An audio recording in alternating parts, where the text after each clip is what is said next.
Pemirsa Bali nami mekueh pisan, dresta unik saking para leluhur nguni.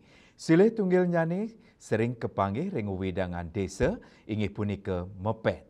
Mepet tegas nyane memargi mererot sane katah kelaksanayang bina kecihna serada bakti umat Hindu di sejeroning pemargin upacara yatnya.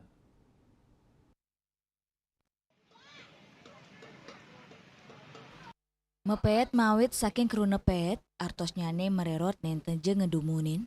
Mepet ketahnyane kelaksanayang ring sejeruning nyangre pamargin upacara agama ring kewedanan desa adat.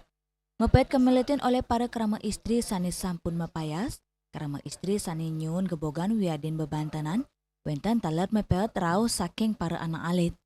Ring sejeroning pamargin nyane mepet nguduang para pemiletnyane memargi, saking asiki genah nuju genah upacara, sekadi memargi saking pura nuju genam pesucian utawi taman beji, wentan taler sane wantang ngiterin wawidangan pura. Cutut nyane mepet sampun kemargiang dukirin sane pinake tetamian leluhure. Derste uni inucap ritat kala kelaksana yang ring desa dengan pisan ngedautin mana kramo, wiaden wisatawan antuk ngaksiang. Para kramane kelangan antuk keluhan tur becik nyane kramo sane mererot mepayas tur makte bebantenan.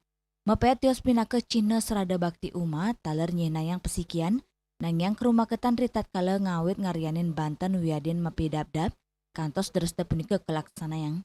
Mepet dados pan pemargin niatnya. Di terpengan mangkin mepet sampun keunggang ring sejeroning perikrama pemerintahan ngelimbak sekadi kelaksanayang ring pesta kesenian Bali. Melarapan pet aye mekudang-kudang seni tur adat budaya saking suang-suang desa sejebak Bali ke Solahang. Juliana, Bali TV.